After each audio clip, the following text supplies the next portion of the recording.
ዳጣ ናት።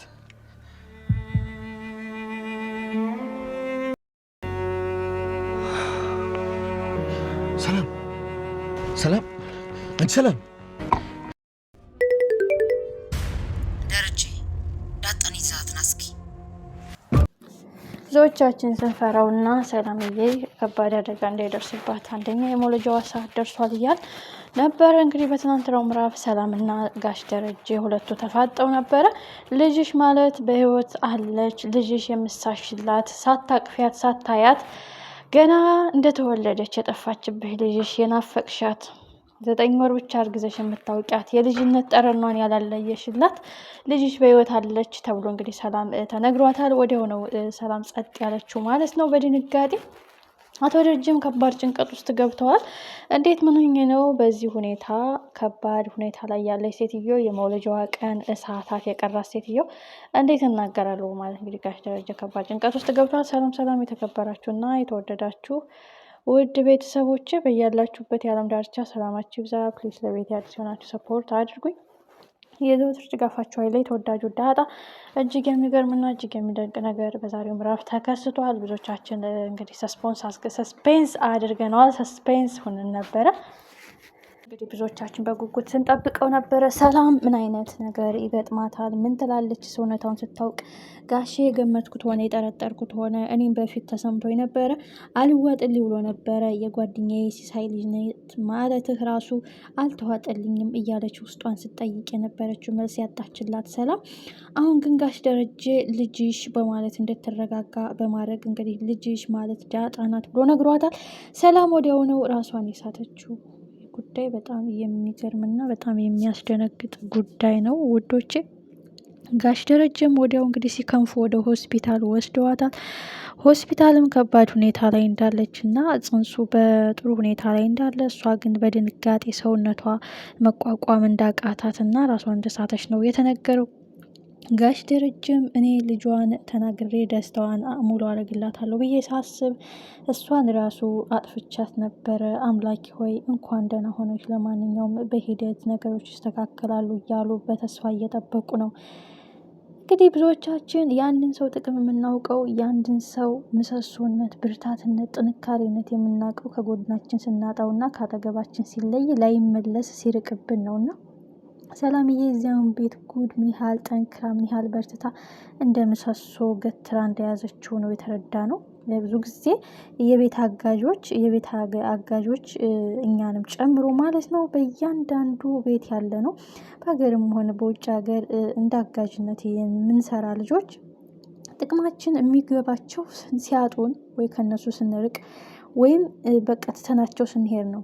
ስለዚህ ሰላም እዛ ቤት እንግዲህ 1-2 ቀን አለመኖሯ ቤቱ ትርምስምሱ ወጥቶ የሚበሉት የሚቀምሱት አጥተው የሴት ጎረምሶች ኖረው ግን ሙያ የለም። እንግዲህ ዳጣን ፈገግ ስታስብለን ነበር የሰላምዬን ጥንካሬና ብርታት ስትናገር ሰምተናል። ብዙዎቻችን የአንድ ሰው ጥቅም የሚታወቀን ከጎናችን ስናጣው ወይም የሚያስፈልገን ታይም ላይ ከጎናችን ሳይኖር ሲቀር ነውና ከዚህ ብዙ ነገር እንማራለን፣ ብዙ አስተማሪ ነገር እናገኝበታለን። በሌላ ጉዳይ እንግዲህ አቢጌል ናት። አቢጌል አሁንም ክፋትና ተንኮሏ እንደቀጠለ ነው። ናታንን አገባሃለሁ ታገባኛለህ እያለች እንግዲህ እያሽኮረመመችው ነው። ክብርሽን ጠብቂ፣ እንደ ሴት ተከበሪ። ሲጀመር ሰው ስታከብሪ ነው የሚያከብርሽ። በግድ ላግባህ በግድ የኔ ባልሆን ማለት አትችይም። ባፍሽ ማለት ትችያለሽ፣ በልብሽ ግን ቁማር እየተጫወትሽበት ነው። ልብሽን እኔ ያንቺ አይደለሁም፣ ላፈቅርሽም አልችልም፣ ልወድሽም አልችልም። እንደ እህት ላቀርብሽ፣ እንደ እህት ልወድሽ እና ትንሽ ቦታ ልሰጥሽ እችላለሁ እንጂ በዚህ ይሄን ያህል ልክ መንገድ እየሳትሽ ነው። ለወደፊት ህይወትሽም አደጋ እየሄድሽ ነው። እባክሽን ተመለሽ፣ ወደ ቀልብሽ ተመለሽ፣ ልቦናሽን መልሽ፣ ራሽን አረጋጊ ቢላትም አቢጌል እየሰማች አይደለም። ናታን እንግዲህ ለአንዴና ለመጨረሻ ላስጠንቅቅሽ፣ በፍጹም አላገባሽም፣ አላፈቅርሽም። ይሄን ደግሞ አይምሮሽ ጠንቅቆ ያውቀዋል። አውቀሽ ነው ዝም በሽ ራስሽን እየሸወድሽ ያለሽ በማለት ትቷት ሄደዋል። በሌላ ጉዳይ አሁን ትልቁ ጦርነት የተነሳ ወይዘሮ ማርታ ሰላም ምን ሁና ነው ራሷን የሳተችው? ምን ሁና ነው በዚህን ያህል ልክ ሁና የማያታቀውን አጋጥሟት የማያውቀውን እስከ ሆስፒታል ውሎ እስከ ማደር መተኛ ድረስ የገጠማት? ምን ያህል ችግር ቢገጥማት ነው? ደሬ እስኪ ንገረኝ፣ ምን ሰምታ ነው እንደዚህ ራሷን የሳተችው? በማለት ጠይቀዋለች ማለት ነው። ጋሽ ደረጀም እንኳን እሷ ደህና ሆነች እንጂ ሌላው በሂደት ይስተካከላል በማለት አድበስብሰውን ነበር። በመጨረሻው ግን የደፈረሰው ሊጠራ፣ እውነታው ሊጋለጽ፣ ሀቁ ሊፈነዳ፣ ሚስጥሩ ሊገለጽ፣ የተቀበረው ሊወጣ ነው። እንግዲህ ሰላም ወደ አቶ ደረጀ ስልክ በመደወል ወይዘሮ ማርታ በፍጥነት ወደ ሆስፒታል እንዲመጡና ቤት ያለውን ነገር አረጋግቶ ልጆቹን በጥሩ ሁኔታ አድርጎ ዳጣን ወደ ቤት ሳይሆን ወደ ሆስፒታል ይዟት እንዲመጣ።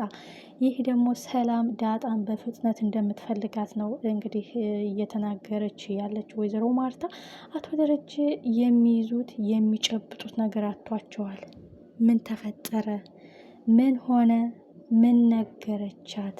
አስጠንቅቂያት፣ አስምልያት፣ ላትናገር ቃል ገብታለኝ፣ ላታወራ ምላልኝ፣ ምንም ነገር ትንፍሽ ላትል ሁሉን ነገር ተነጋግረን።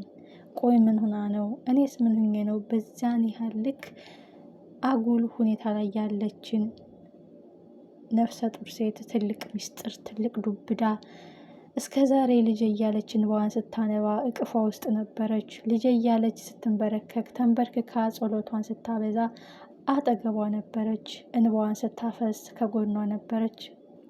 ልጄ በናፍቆትሽ ተቃጠልኩ ስትል አጠገቧ ነበረች። ይህን ስትሰማ እንዴት ማመን ያቅታት? እንዴት አደነግጥ? እንዴት አያስደነግጥ? እንዴት ራሷን አስት ይላል ጋሽ ደረጀ። እንግዲህ ትልቁ ጉዳይ ብዙዎቻችን ያጓጓው ለወይዘሮ ማርታ ዳጣን በፍጥነት ጥሪልኝ ያለቻት ሰላም የእውነት ምን ተፈጥሮ ነው? አይኗን ለማየት ፈልጋ ነው ወይስ ምንድን ነው? ጋሽ ደረጀ እጅጉን ነው የደነገጡት። ማመን ያቃታቸው። ሰላም ምን ሆና ነው ዳጣን በፍጥነት ፈልጋታለሁ ያለችውስ? ምንስ ሆና ነው? ደህና አይደለችም ወይ? ደህና ተረጋግታለች፣ ወደ ቀልቧ ተመልሳለች ብለሽኛል ነበረ። ቆይ ምን ሆና ነው በማለት ከባድ ጭንቀት ውስጥ ገብተዋል። ይህ ጉዳይ ወዴት እየሄደ ነው? እንግዲህ ዳጣም ከመጀመሪያው አባዬ ከተጨነቀ እኔ ራሱ ሰላም የለኝም፣ የኔ ብርታት የኔ ጥንካሬ እሱ ነው። ምክንያቱም እናቴን ስፈልግ አባቴን አግኝቻለሁ፣ አባቴን ስፈልግ ደግሞ እናቴን ስፈልግ አባቴን አጣለሁ ብዬ አላስብም። ምክንያቱም ሁልጊዜ አባቴ ከጎኔ ነው። ስለዚህ ከጎኔ ሆኖ የሚያበረታታኝ አባቴ በከባዱ እንዲጨነቅና ከባድ ስትረስ ውስጥ እንዲገባ አልፈልግም የምትለው ዳጣ ለናታን። አሁን ግን አቶ ደረጀ የማይወጡት አዘቅ ውስጥ እየገቡ ነው። ይህ ጉዳይ ወዴት እየሄደ ነው? እንደ ጭንቀታቸው ብዛት እስከዛሬ ተጠንቅቀው እስከዛሬ በንግግር እስከዛሬ ሚስጥሩን ቀብረው እንደኖሩት መጨረሻው ያማረ ይሆን ወይስ ምን ይፈጠር ይሆን? አቶ ደረጀ እስከዛሬ በጣም ሲጨነቁበት የነበረው ማርታ ስትሰማ ምን ይፈጠራል? አሉንታዊ ነገር ራሷን መቆጣጠር ያቅታታል፣ ጉዳት ይደርስባታል ነው። ሁለተኛው ነገር ደግሞ በድንጋጤና በንዴት የማይሆን ስህተት ትሰራለች፣ ያገኘችውን ሰው ልትጎዳ ትችላለች የሚለው ነገር ነው። እና እስከ መቼ ይሄ ጉዳይ ይደበቃል? እስከ መቼ ይደፈናል? እውነት ይወጣል ወይስ